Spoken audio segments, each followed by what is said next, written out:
Hey folks, David Stewart here. Jesus is King by Kanye West. I asked Twitter the other night, I was going to run a 5K. I said, should I listen to Demon by Mayhem? Or should I listen to Jesus is King by Kanye West? And Kanye won, so I listened to the album as I went running. And I'd like to give you my thoughts about it right now. A little bit of background. I don't usually listen to a whole lot in the way of hip hop or rap. And I haven't really liked Kanye West's music in the past. That being said, I actually found this album very interesting and rather enjoyable to listen to. So I'd like to give you a little bit of a breakdown as to why I found that. So the first thing is actually production, and I really noticed some of these things about production when the album ran out and I still had like a mile left to run. I listened to some other stuff. Became very clear that this was an extremely well-produced album. This is actually one of the best album productions I've heard in the pop music sphere in quite a bit of time. And Kanye West is known for his good production quality, and I think he really outdid himself with this one. I've heard his past albums, and I really think this one does some very original, new, and very high-quality things. The main thing is his approach to composition is one in which the vertical texture is rather thin. He doesn't saturate the sonic landscape, which basically lets him really boost up and compress certain parts of the music to give the overall effect of loudness and high impact, particularly in the bass. Bass section, the bass mixing is very tight, very high impact, very loud. Without the entire record feeling like it's going to hurt your head or something. So it doesn't feel like a Loudness Wars record, but it's very loud. I only realized how loud it was when I put on some other music, and that music was like quiet, right? So this music was very loud, and I didn't even have it turned up, and it was so loud and present, everything was extremely clear, all the parts. So because he's not using a ton of instruments at any given time, maybe just bass drums and a piano part, maybe bass, and drums and like a very, very thin choir sound, or just him rapping. And when you have the full gospel choir, you drop out, the bass and the drums. So you're only dealing with a small sonic landscape for each moment in the record, which lets you really get everything loud and present and very, very clear. The vocal parts in this were so clear, I never had to think about what he was saying or have to look it up, which is actually pretty rare for a 2019 rap album. Mumble rap tends to be the norm at this point, or the vocals are so buried in a high volume mix that you just can't really understand what the vocalist is saying, but that is not the case with this Kanye record at all. You can hear every word super clear. He tends to use a close mic for either himself or his collaborators, and you can hear all the qualities of their voice very distinctly. Even if they're singing very quietly, you can hear almost the mucus kind of bubbling on the vocal cords, for lack of a better descriptor. You can hear it really clear. And that's true for everything else. The choirs, brass bands. It's actually quite a feat when you consider all of the different textures he's using in the album. Different drum machines, different drum sounds, different parts for keyboards, some video game or electronic inspired keyboards, gospel choirs, saxophone, that Kenny G saxophone solo. All of that mixed together to where nothing feels out of place, nothing feels like it's too quiet, and yet at the same time there's also peaks and valleys. There's quiet parts where the texture's thin and it sounds quiet, and yet it doesn't sound like you need to turn up the volume. It's actually really, really well done. I really got to hand it to him. He did a great job with production. And so if I listen to this in the future, which I probably will, I'll pay extra special attention to what he did as far as production goes, because I think there's a lot of techniques to pull from this that would be useful in a wide variety of genres, anything that you can think of. And I think it all comes back to that approach to composition. So next we'll talk about the composition. All of the songs on this album, it's a short album. All the songs are very short as well. There's no song that reaches 4 minutes. Lots of songs under 3 minutes and a couple songs under 2 minutes, which short songs. So as a result, I never felt bored when listening to this album, and that is really saying something. Most hip-hop albums bore me.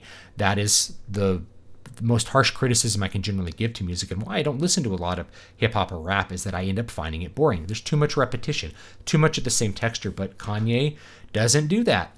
When there's a rap verse where everything's brought down and you maybe just have bass and drums, or maybe just drums and a vocal part, that's cut in, and then you have like a gospel choir. You have some other instrumental that takes the focus, a big, rich vocal part where you have melodic vocals and other instruments, or maybe some layered vocals that really break up any kind of monotony that might exist.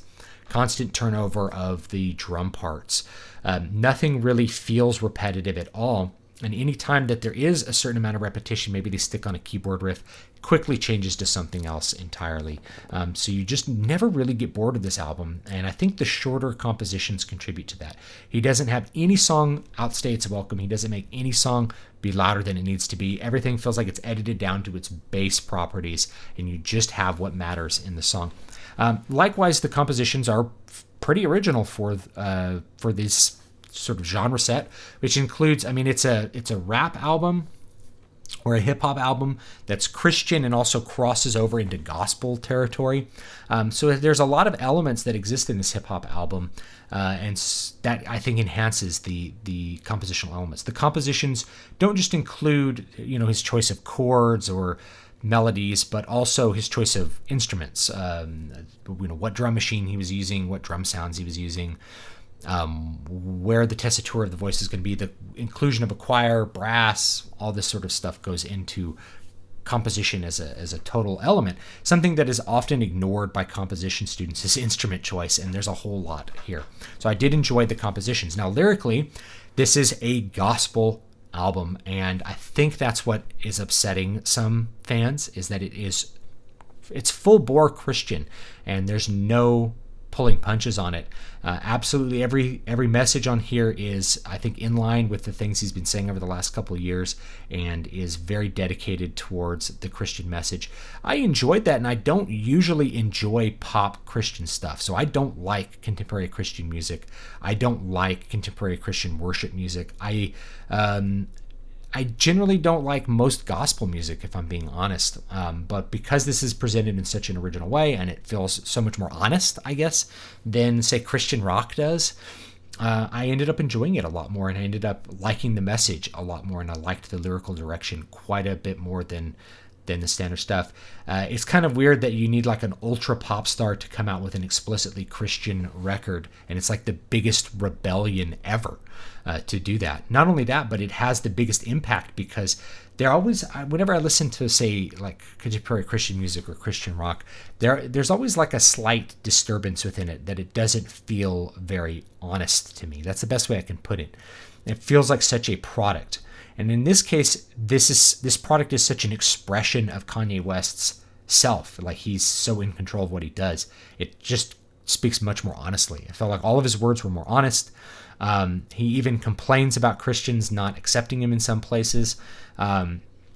Everything feels much more honest than what I get with a regular pop Christian record. So it's a kind of a weird inversion of what we normally get. I feel like there's it's just not a very honest product when it's like this explicit stuff marketed towards Christians.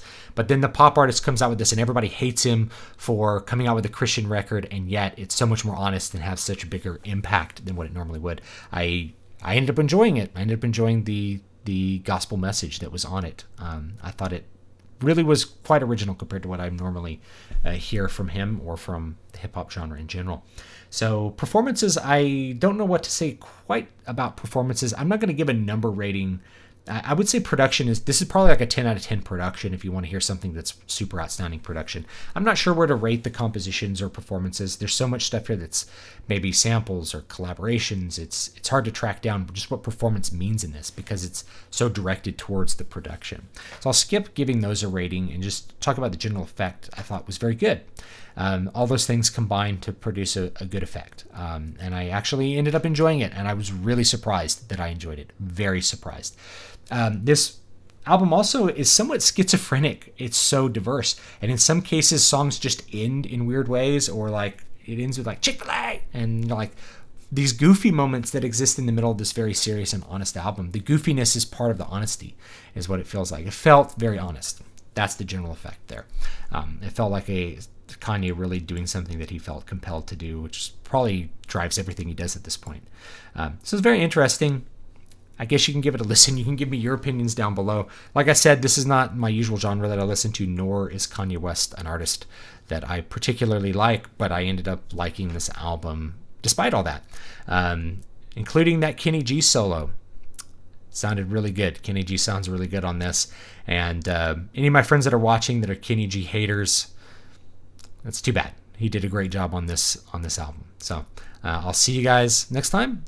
New book is called City of Silver. It comes out on November 1st. You can pre-order it down below.